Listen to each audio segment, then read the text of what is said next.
Béni sur les circuits sacrés du dieu machine. Oui, enfin, béni jusqu'à ce que finalement tu réalises que toutes tes données personnelles sont stockées dans plus de bases de données que le Mechanicus n'a de Montforge. Oui, c'est inquiétant, je le sais, mais alors c'est quoi la solution à tout cela? La solution, c'est le sponsor de cette vidéo, Incogni.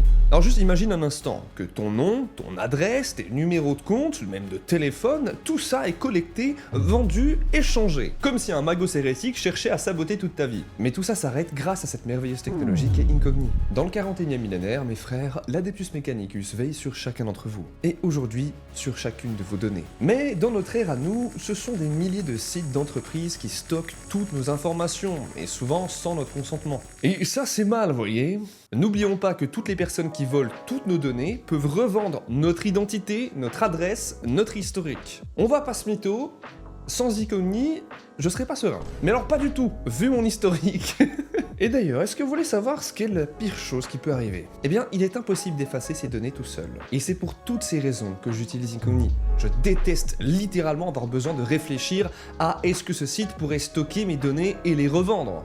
J'ai pas envie de devoir penser à ça, ça me saoule. Et la vérité est que c'est souvent le cas, et même sur les sites les plus connus. Donc utilisez toujours Incogni pour cette raison. En fait, il faut vraiment voir ce service comme une sorte de prêt technologique personnel qui va purger toutes les datas. En gros, en quelques clics, Incogni traque et supprime toutes les informations des bases de données de centaines de sites, et cela automatiquement, sans que vous fassiez vous-même les recherches pour voir. Tout est automatisé. En plus de ça, ils vont contacter ce que l'on appelle les data brokers à ta place. Ils vont nettoyer tous les registres et surveillent régulièrement si vos données n'apparaissent pas quelque part d'autre. En gros, c'est littéralement un ange gardien de l'empereur dédié à l'anonymat. Et soyons honnêtes, l'anonymat sur internet, ça n'a pas de prix. Encore plus si vous avez des enfants à protéger. Alors, si évidemment, toi, vous tous là qui regardez cette vidéo, vous voulez protéger votre identité de l'omnimétie du spam, des faux crédits et de tout le chaos et des cultes du phishing, rendez-vous sur le lien dans la description ou dans le commentaire épinglé. Et utilisez le code BrushClub pour obtenir moins 60% de réduction sur l'abonnement annuel. C'est une offre assez folle, pas sûr qu'elle dure pour toujours. Gloire à l'omnimétie et à la sainte purge des données. Merci encore à Incogni de sponsoriser la vidéo, et merci à tous ceux qui soutiennent la chaîne en passant par nos liens. Et oui, il fallait qu'on en parle au bout d'un moment. Vous me connaissez, j'aime parler de tout ça. Et vous savez qu'on en parle très souvent sur la chaîne, de tous les problèmes qui englobent l'univers de Warhammer, que ça le touche de près ou de loin. Forcément, les IA ont un impact énorme, que ce soit sur le travail, la plupart des gens que je connais vont forcément être impactés par les IA d'une manière ou d'une autre, mais il va falloir qu'on en parle en détail, parce que oui, ça a un impact aussi sur la communauté Warhammer, et aussi principalement sur les créateurs de contenu, donc YouTube, etc. Il y a beaucoup de YouTubeurs dernièrement qui sont arrivés de nulle part, qui ont pas vraiment explosé. Certains du côté US ont explosé en termes de visibilité et tout, mais qui sont full IA, et du coup, alors, beaucoup de ces chaînes se font supprimer, vous allez voir. C'est un peu le problème parce que forcément, au début ça explose, du coup les stats des gars vont augmenter énormément, ils font tout par IA, et en fait ils prennent tellement d'abonnés, tellement de vues, qu'ils sont contents, ils pensent qu'ils vont trouver en fait une sorte de poule aux œufs d'or, alors qu'en réalité c'est pas le cas, parce que la plupart de ces chaînes sont supprimées, parce qu'elles utilisent des choses illégales, qui en plus sont souvent du vol non seulement d'images, etc.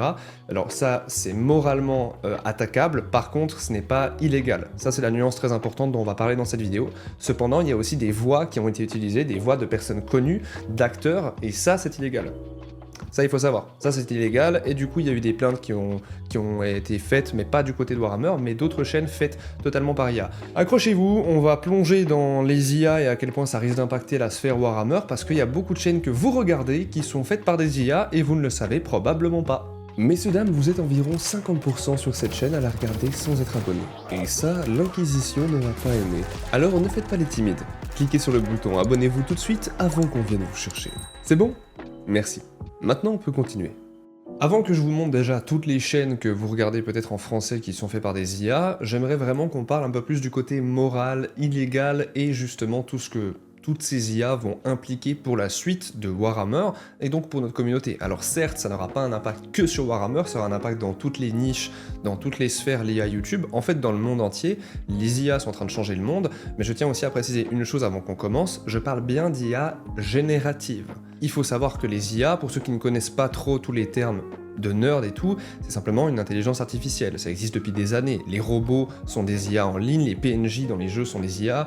Par exemple, quand vous jouez à Call of, vous mettez des IA contre vous, bah, c'était le même principe. Déjà sur Black Ops à l'époque, donc c'était déjà des IA à ce moment-là. C'était simplement des bots.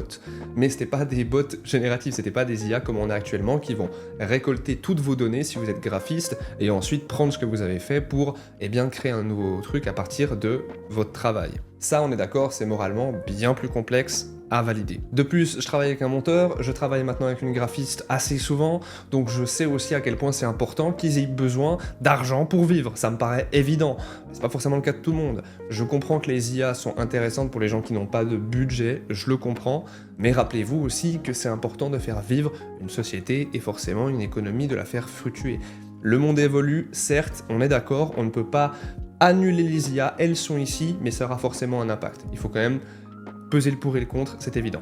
Et de plus, on ne pourra pas empêcher les gens d'utiliser des IA s'ils veulent en utiliser. Ça, on est aussi d'accord. Par exemple, je bosse avec une graphiste qui fait aussi du design, alors je connais pas vraiment bien les termes, tu m'excuseras Camille si tu passes par là, je vous mets tout son Insta à l'écran et tout, et nous on essaye de vraiment travailler le plus possible avec elle, simplement parce qu'on adore son travail, elle fait un taf génial, beaucoup de graphistes sont excellents, et ça depuis des années, c'est vraiment quelque chose, c'est un métier, une passion que je trouve phénoménale, et pour ceux qui ne savent pas, j'investis beaucoup d'argent que la chaîne peut générer directement en fait dans ce genre de projet, pour le monteur, mais aussi pour le graphisme. En fait, quasiment 100% des revenus de la chaîne YouTube vont dans ce genre de projet. Moi, je vis grâce aux sponsors. Petite parenthèse importante pour que vous compreniez comment aussi je vis, et comment justement je finance tous les projets. Certes, de bosser avec des gens, ça a un coût, mais ça a un coût aussi intéressant sur le long terme pour bosser avec des gens avec des vrais partages. Et forcément, les IA, ça n'existe pas le partage. Il faut pas oublier donc ce point, que les IA n'ont pas de passion, et pas une vraie expertise en réalité. Ils font que recopier ce qui marche ou ce qu'ils pensent marcher. Le plus intéressant aussi, c'est qu'il y a énormément de chaînes de lore dont on va parler aujourd'hui, comme je l'ai dit, qui simplement vont recopier du contenu quelque part, et c'est malheureux parce qu'en fait on part d'un univers extrêmement complexe. Ne l'oublions pas, Warhammer est extrêmement profond, c'est bourré d'erreurs à droite à gauche en fonction du livre, parce que ça a été retcon, quelque chose a donc changé, en 10 ans les choses ont évolué et les choses ne sont plus factuelles. C'est pour ça que par exemple quand moi je fais une erreur dans une vidéo, je peux me corriger par la suite. Dans une de mes dernières vidéos sur les Drukhari, j'ai dit une erreur, j'ai enregistré quelque chose, j'ai pris un mot, j'ai pris factuellement le mot succube en pensant directement au mot succube dans les légendes, et j'ai parlé du mot succube, simplement parce qu'en fait j'ai confondu les deux. Parce que je suis con, c'est tout. C'est vraiment, il y a aucune justification. C'est juste, j'ai fait un rapprochement entre les deux comme un débile. Et ça, c'est un truc qu'une IA pourrait faire, mais elle s'en rendrait pas compte. Vous voyez la nuance? Moi là, du coup, je peux recorriger derrière ce que j'ai fait, parce que justement, je me rends compte de mon erreur et je peux évoluer en tant que personne. Parce que le problème des IA, c'est que ça va simplement générer un contenu sans aucun amour sur un sujet. Et ça se sent d'ailleurs dans la façon de le raconter. Les voix sont souvent très monotones, il n'y a pas d'intérêt, il n'y a pas vraiment, il n'y a pas de passion en fait. Et ce qui est beau, ce qu'on aime sur YouTube, c'est la passion. Ce qu'on aime, c'est les gens qui sont passionnés. Je pense que beaucoup d'entre vous, vous aimez ma chaîne YouTube principalement parce que je suis passionné par cet univers depuis que j'ai 8 ans. J'en ai 25, ça commence à faire 16 ans quand même, Non, ça va faire 18 ans, putain.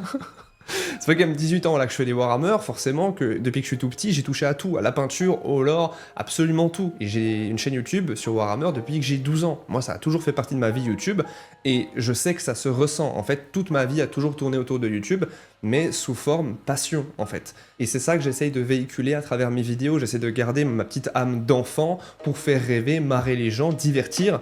Et je reçois beaucoup de messages là-dessus, et c'est un vrai bonheur, c'est un honneur même. Mais une IA ne pourra jamais reproduire cette même chose. Un esprit critique pour une IA, c'est faisable d'un certain point de vue, mais ça va forcément se stopper quand la morale ou l'illégal va arriver. Je pourrais vous donner un exemple tout bête, mais une chaîne entièrement faite par IA qui explique par exemple la Grande Croisade de façon totalement plate, sans aucune anecdote, sans contexte, par exemple en parlant de certains romans, ou même en vous conseillant de certaines choses à la fin de la vidéo pour ce que vous pourriez lire sur le sujet, c'est chiant en fait. Je suis le premier à utiliser des fois des codex factuels où je lis un passage d'un codex, mais un gros passage, énorme parfois. Et ensuite, je vulgarise le passage justement pour expliquer mieux. Je fais des pauses dans ma lecture pour faire des anecdotes, pour raconter le passage de manière plus claire. Des fois, je vais lire un passage, je me rends compte qu'à la lecture, c'est nul à chier, donc je vais tout simplement juste le résumer d'une autre manière. En fait, c'est ça la différence d'une IA. Une IA va tout simplement faire sans se juger elle-même. Moi, si je fais quelque chose, je vais me juger derrière, simplement. Et en plus, vous aussi. Le deuxième point énorme, c'est les erreurs dans le lore, mais qui sont pas forcément factuelles, mais plus complexes, dans le sens où les IA vont avoir de la peine avec les timelines, c'est très compliqué, même moi je fais des erreurs là-dessus, n'importe quel créateur fait des erreurs là-dessus, n'importe quelle personne qui connaît Warhammer 40 000, s'il n'a pas lu tous les livres, c'est hyper difficile. Même en ayant lu tous les livres, il y a une chronologie qui est assez bizarre, en fait, certains livres qui vont sortir, les derniers ne sont pas forcément dans l'ordre, c'est pas les derniers dans la timeline Warhammer, c'est ça qui est très complexe avec cet univers, quand il y a plus de 700 livres, c'est dur de vraiment s'y retrouver. Mais les IA vont surtout confondre les factions et les événements, et parfois, ça va même aller jusqu'à inventer du lore. Je vous laisse aller sur ChatGPT, essayer d'écrire certaines choses, vous allez voir que parfois, l'IA va simplement vous dire que tu as raison. Vous pouvez lui demander quelque chose de faux sur Warhammer, et du coup, elle va peut-être dire, l'IA, oui non mais t'as raison. Alors que des fois, c'est pas vrai. Mais simplement parce que l'IA n'est pas là pour vous contredire. Ça dépend vraiment de comment vous l'avez appris. Si vous avez déjà parlé avec elle, elle va s'habituer à vous. En fait, elle reconnaît un pattern. C'est pour ça que si vous parlez de manière douce à l'IA, elle va être plus douce avec vous. De manière agressive, elle sera plus agressive avec vous. Si vous avez des problèmes mentaux et que vous parlez à ChatGPT comme un psy, il va tendance à avoir une vision beaucoup plus axée sur le psychanalyse, mais le problème c'est que c'est très généralement une mauvaise idée. On a déjà vu de nombreux cas aussi de gens qui ont mis fin à leur jour parce que l'IA les a encouragés dans leur direction parce qu'ils voulaient mettre fin à leur jour. Parce que l'IA n'est pas entraînée à vous contredire. Si vous vous sentez mal, elle va aller dans votre sens. Depuis, il y a eu une mise à jour comme quoi ils allaient faire attention. Je sais pas si c'est vrai, ça a l'air d'être un peu mieux, mais dans tous les cas, faites gaffe. Les IA, ça reste très compliqué. Et c'est un sujet extrêmement important. En point numéro 3, qui est quand même très important, c'est l'uniformisation du lore. Et ça, c'est un problème. Le nombre de chaînes que vous pouvez voir qui ont été supprimées, il y a énormément de chaînes YouTube, malheureusement, je ne peux même pas vous montrer les chaînes en question, il y en a beaucoup qui ont été supprimées. On verra à la fin les seuls qui ont survécu du côté français, et en anglais aussi. Mais tous les jours, il y a des dizaines de chaînes YouTube en français qui sont créées et qui sont supprimées parce que YouTube voit que c'est full IA et que c'est totalement du bullshit. Et comment ils le savent? Simplement parce que les textes sont tous les mêmes, il n'y a aucune improvisation, il n'y a aucun intérêt, c'est tout le temps le même texte, sans forcément avoir la personnalité de la personne derrière. Il n'y a aucun souci à lire un texte, mais au moins mettez un peu de votre personnalité, c'est la moindre des choses. Si vous faites une IA qui fait ça, vous allez littéralement avoir 50 chaînes qui vont être similaires, et donc, pourquoi est-ce que vous sortirez du lot? C'est pour ça qu'on aime YouTube. Tube, c'est pour les vidéos, mais You, c'est pour toi. C'est pour moi, c'est pour vous, c'est pour nous, c'est les créateurs, c'est les gens qui font des vidéos. On aime apprendre qui est la personne derrière la caméra. Je sais que c'est quelque chose d'important pour beaucoup de monde. Moi, je regarde un créateur parce que j'aime bien savoir qui il est, et pas juste ce qu'il fait. Point numéro 4, on a littéralement une absence d'émotion et d'engagement. L'IA ne raconte pas, comme on l'a dit précédemment, avec une voix qui va changer avec une passion, mais c'est même pire que ça. L'IA s'en fout totalement.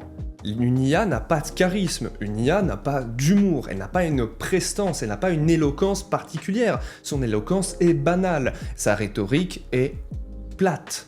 Les tics de langage ne seront pas là. Moi, j'ai énormément de tics de langage que vous pouvez voir à travers mes vidéos. Je bouge beaucoup mes sourcils, je bouge énormément mes mains. J'aime parler en étant quelqu'un qui bouge beaucoup, simplement.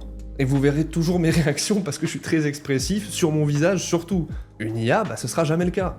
Le point numéro 5, c'est aussi les illustrations. Beaucoup de ces vidéos sont remplies d'illustrations qui ont été donc copiées venant d'artistes, mais copiées aussi venant de Game Workshop, des choses qui sont de base copyrightées, donc ça devient illégal d'une certaine manière. Alors oui, ça c'est des problèmes que nous on n'a pas à se faire, parce que c'est des problèmes qui sont liés à Game Workshop, mais ça reste quelque chose d'important. Toutes les œuvres d'art qui sont sur des vidéos appartiennent aux personnes qui les ont faites. Dès qu'une chose est en ligne, on a le droit de la partager, mais on n'a pas le droit de l'utiliser à des fins commerciales. Vous n'avez pas le droit de revendre directement l'art derrière. Ça, c'est sûr. En plus de ça, les images sont très souvent incohérentes, ça ressemble pas à grand chose, pas très beau. Pour ma part, j'en ai même utilisé dans le passé sans forcément m'en rendre compte. On essaye de toutes les supprimer parce que on en a encore peut-être dans notre banque de données, de b-roll, d'illustrations qu'on utilise pour le montage. Plus la chaîne avance, plus les vidéos évoluent, moins on en aura simplement. Un autre point important, c'est quand même le fait que ces IA, ces chaînes d'IA sont totalement déconnectées aussi des news. Elles vont pas parler des nouveautés de Warhammer parce qu'elles vont faire toujours les mêmes sujets, les sujets qui marchent. Il n'y a pas d'actualité, de ce qui vient de se passer dans le lore, dans l'évolution, etc. C'est ça aussi qui change beaucoup. C'est purement à but lucratif, ou en tout cas à tentative de but lucratif, mais généralement ça se passe pas très bien à ce niveau-là aussi. D'ailleurs, les commentaires sont souvent répondus par automatisme avec une IA aussi. J'avais dit que j'allais vous montrer certaines des chaînes YouTube qui justement utilisent des IA du côté anglais, mais du côté aussi français. Du côté français, j'ai pas pu en trouver beaucoup pour la simple et bonne raison que la plupart ont été supprimés par YouTube, mais il y en a encore 2-3 qui traînent, qui sont faits par des IA, au moins juste que vous compreniez de quoi je parle. On va commencer juste par le côté anglais, parce que là il y a beaucoup plus d'exemples, et au moins vous pourrez comparer correctement les choses et voir de quoi je parle. Ici par exemple, on a Imperial Iterator qui a fait énormément de vidéos, il y a quand même 643 vidéos, et ça en à peu près 2 ans, il y a je crois plus de 300, non je crois qu'il y a plus de 500 shorts, et les vidéos marchent très très bien honnêtement, mais en termes de monétisation, très peu de vues, donc très peu d'argent. Les shorts ça monétise que dalle, donc à part booster l'ego, ça ne fera absolument rien à cette personne. De plus, les marques, c'est surtout ça qui nous paye en tant que créateur, c'est surtout les sponsors. Aucun sponsor voudra aller sur une IA, pour la simple et bonne raison que personne fait confiance à une IA, et personne ne croit à une IA pour justement passer par le lien dans la description. Exemple tout bête, vous êtes beaucoup à passer par nos liens, par exemple avec les sponsors qu'on a, et d'ailleurs merci à tous, c'est aussi parce que vous faites confiance en mon contenu et en ce que je fais, et probablement vous appréciez qui je suis, en tout cas je l'espère. Et c'est aussi ça qui fait la proximité qu'on a entre nous si on veut, même si moi-même je ne vous connais pas. Mais avec une IA, vous avez aucune proximité, on est d'accord. Donc c'est forcément, les marques vont pas vouloir aller bosser avec des gens comme ça, simplement parce qu'elles perdraient juste de l'argent. Donc voilà, du coup c'est Imperial Iterator qui est un exemple très basique. Emperor's Archive qui était aussi assez connu, il y avait pas mal de vues aussi. Du côté par contre français, on a un gars qui s'appelle l'archiviste errant. Alors, si j'ai bien compris, il fait ses textes, on peut pas le prouver très sincèrement, et c'est honnêtement ça m'est un peu égal, c'est plus le côté qu'il y a beaucoup d'erreurs dans la prononciation parce que c'est une voix du coup IA. Et peut-être que le gars est très sympa derrière la caméra, je dis pas, attention, je ne l'attaque pas, surtout je m'en bats la race, très sincèrement de qui il est, il y a aucun souci, ça se trouve il regarde les vidéos, et si tu passes par là, salut mec. Mais du coup il a fait une chaîne YouTube. En gros, je me rappelle de certains moments où j'avais cliqué dessus, je me dis ah cool, un nouveau créateur, et en fait la première phrase, il y avait déjà un souci sur la prononciation. Malheureusement je ne retrouve plus la vidéo que c'était, mais première phrase, il y avait une erreur de l'IA, parce que les IA vont pas faire les bonnes prononciations des mots, et je sais plus ce que l'IA a dit, mais c'était vraiment choquant à quel point en fait ça se voyait que c'était une IA à cause de ça. Et donc forcément, c'est des choses qui font partie un peu du lore. Alors certes, l'IA est très bien fait, sa voix est très bien faite, je vous laisse un petit passage que vous entendiez. Il aurait dû mourir ici. La mort était logique. La mort était honorable. Mais le destin de certains Astartes refuse parfois de s'éteindre. Donc comme vous pouvez voir, c'est une voix d'IA, et si vous ne le saviez pas, ça l'est. Comment je le sais? Simplement parce que je suis assez doué en termes de YouTube, je fais des vidéos depuis que j'ai 12 ans, je reconnais très facilement les trucs artificiels ou non. C'est assez facile à savoir, et en plus de ça, je suis musicien à côté. Donc n'importe quel musicien remarquerait aussi des erreurs dans la voix. Certes, il y aura un moment où on ne pourra plus comparer les deux, ça y a aucun doute, ça c'est clair à 100%. Mais sachez qu'en tout cas pour l'instant, c'est une IA. Même s'il n'y a pas de doute, les miniatures sont assez bien faites, il y a quand même des grosses erreurs. Une autre chaîne du coup qui était connue pour avoir explosé, c'est Stories of the Imperium, qui était en anglais. Là on voit beaucoup plus que c'est une IA, c'est beaucoup moins caché. Les dernières vidéos par exemple sur l'archiviste errant, les images ne sont pas faites avec IA. La personne utilise des vrais artworks, mais la voix est full IA. Si l'archiviste errant passe par ici, il aurait beaucoup plus à gagner simplement en utilisant sa vraie voix. Aucune voix n'est parfaite, mais là tu ne créeras jamais de proximité avec ton audience. Ce que les gens cherchent, c'est une proximité. On en a marre de tout ce qui est intelligence artificielle, la plupart des gens dans le monde réel sont des faux culs qui sont tout le temps à mytho et à tout le temps essayer de manipuler les gens pour avoir ce qu'ils veulent. C'est pas pour rien qu'on aime tous autant YouTube et la création de contenu, la musique et tout, et qu'on se plonge dans ces univers pour échapper un peu à la vie si on veut. C'est simplement parce que la plupart des gens sont faux. Mais si on arrive à un stade où même Internet, même la musique devient faux, qu'est-ce qu'on va réellement pouvoir faire pour échapper à tous ces mensonges? Et ça, c'est une vraie question que je vous pose, qui est beaucoup plus philosophique, je vous l'accorde. Mais c'est pour ça que les créateurs, d'ailleurs il y en a un, il me semble, j'avais vu une vidéo qu'il avait fait plusieurs vidéos, j'ai plus le nom en tête, il avait fait plusieurs vidéos du coup de Warhammer avec IA, full IA, il utilise toutes des images IA, mais il avait fait aussi une voix IA. Et je l'ai vu après, je crois 2-3 mois avoir fait des vidéos, il a finalement utilisé sa voix, et sa voix est très bien. Elle n'est pas parfaite, mais comme la mienne, aucune voix n'est parfaite.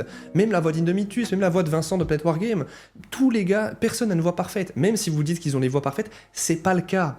Ils font énormément d'erreurs en montage, mais c'est juste que vous allez pas les voir, les erreurs. C'est juste qu'on travaille derrière pour pas que vous les voyez. Moi, je laisse volontairement mes erreurs quand je fais des vidéos, parce que je veux pas qu'on me prenne au sérieux. Je ne veux pas être quelqu'un qui est considéré comme quelqu'un de sérieux, parce que je ne le suis pas. je prends tous mes business, je prends toute ma vie au sérieux sur le point responsabilité, mais je veux vous faire marrer, je veux vous faire rigoler, j'ai pas besoin d'être sérieux, il y a plein de chaînes qui le font déjà. Moi, je veux vraiment me différencier sur ce point-là. Et je pense que vous, quand vous êtes dans la vie de tous les jours, vous avez aussi ce besoin d'être différent des autres sur certains points. Peut-être que vous les ressemblez à d'autres sur d'autres, mais on a ce besoin quand même de proximité avec les choses qu'on aime et aussi de les faire à notre sauce. Et du coup, toutes les personnes qui veulent faire des chaînes YouTube, d'ailleurs, c'est le moment où je vous encourage à le faire sur Warhammer. Warhammer est en train d'exploser en ce moment, c'est aussi le moment où vous pourriez sortir du lot. Et votre personnalité, les gens veulent la voir. Vous ne serez jamais parfait, pas tout le monde va vous aimer. Mais croyez-moi, c'est aussi bien. Si les gens ne vous aiment pas, ça veut aussi dire que des gens vont vous aimer à côté. Depuis que je fais des vidéos YouTube, j'ai beaucoup découvert sur moi en tant que personne, et je pense aussi que beaucoup de mes créateurs, amis et collègues pourraient dire la même chose. Beaucoup avec ceux que je discute pensent la même chose, ils ont découvert énormément de choses, ils se sont fait défoncer par des gens en ligne, mais ça leur a aussi permis de couper l'ego, de mieux comprendre que c'est pas grave, on peut se faire détester, mais quand même continuer. Et là c'est pareil, si vous faites des vidéos, ne les faites pas avec IA, croyez-moi, on veut voir qui vous êtes, vous, derrière cette caméra. Il y a aussi d'autres chaînes qui ont fait simplement des vidéos où ils ont fait des sortes de faux films des années 80, avec par exemple Warhammer 40 000, j'avoue, c'est stylé, c'est extrêmement cool, mais c'est ce genre de truc justement qui pourrait être intéressant de faire un prompt pour montrer ça à un graphiste ou à quelqu'un qui fait des films pour faire un vrai film derrière intéressant. Parce que ça reste, on voit quand même que c'est de l'IA clairement.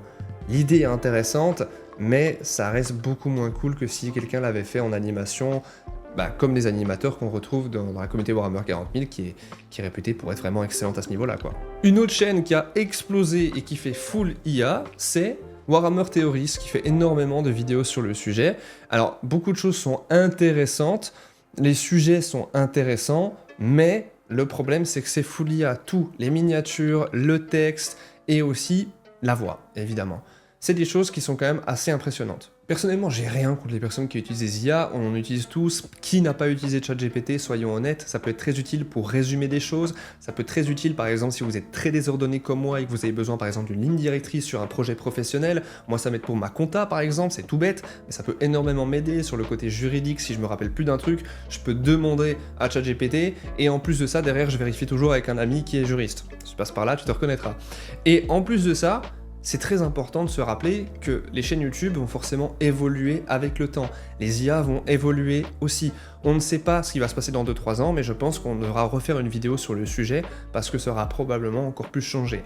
Est-ce que moi je vais perdre mon travail à cause des IA? Si c'est le cas, je l'accepterai. Très sincèrement, j'en voudrais pas aux gens qui font des IA ou qui utilisent des IA parce que je vais perdre mon travail, ce sera ma responsabilité. J'ai choisi de prendre un risque sur Internet. Si je le perds, c'est pas grave. Il n'y a aucun problème, ma vie c'est ma responsabilité, je ne mettrai pas ça sur le dos de quelqu'un d'autre et un facteur extérieur sur lequel je n'ai aucun contrôle. Merci Marc Aurèle. De manière un peu moins philosophique, je tenais juste aussi à vous remercier aussi grâce à tout le soutien que vous faites sous mes vidéos, à partager sur Insta, sur Twitch, sur cette chaîne. Insta, je fais vraiment énormément de vidéos, j'en fais tous les jours des vidéos originales, n'hésitez pas à les checker, Broche Club YouTube, je fais énormément de vidéos de story sur l'actualité de ma vie et tout le bordel. Si vous voulez apprendre à plus me connaître, ça se fait surtout là-bas. Merci encore Iconi de sponsoriser la vidéo et merci à tous ceux qui soutiennent la chaîne en passant par nos liens. Et utilisez le code Brush Club pour obtenir moins 60% de réduction sur l'abonnement annuel. C'est une offre assez folle, pas sûr qu'elle dure pour toujours. Gloire à l'Omni-Messie et à la Sainte Purge des données. Mais vraiment, merci à tous ceux qui passent par mes liens dans la description. Nos liens, ça soutient aussi forcément la graphiste. Maintenant, Camille qui fait partie de l'équipe, en tout cas je l'espère pour longtemps, et aussi Loane le monteur. On a évidemment beaucoup de choses à faire, on a beaucoup de projets, et sans vous, on ne pourrait pas. Donc, vu que je ne suis pas une IA, je peux vous le dire, merci. Ça fait extrêmement plaisir, et c'est grâce à vous qu'on peut continuer ça justement et se permettre d'investir un petit peu de sous avec des gens. Je peux, en tant que chef d'entreprise maintenant, investir pour payer des gens et réussir à faire des petits projets qui sont inimaginables. Je pensais pas qu'à 25 ans, j'aurais une chaîne YouTube qui marche aussi bien. Et le petit enfant de 8 ans, ou même le petit enfant de 12 ans, quand il faisait ses vidéos dans sa chambre à l'époque, jamais il aurait pu espérer en être ici. Et ça, je vous le dois. Je le maintiens. Sans vous, je ne serais pas là. Si vous étiez des IA, j'en serais pas là. Donc de la part de tout le Brush Club et de moi-même, merci à tous. Ça me fait vraiment chaud au cœur. Et tous les jours, je me réveille en étant reconnaissant, je me réveille sans boule au ventre. Je suis fier d'avoir une communauté pareille, d'avoir construit ça avec vous. Et ce n'est que le début. C'est tout ce que j'ai à vous dire. Sur ce, prenez soin de vous, de votre santé physique et mentale. Tous les liens sont dans la description pour nous soutenir si vous voulez le faire gratuitement ou non. Commentez aussi, likez, tout ça c'est gratuit. Prenez soin de vous, de votre santé physique et mentale. L'empereur protège. Ave Imperator, mes frères.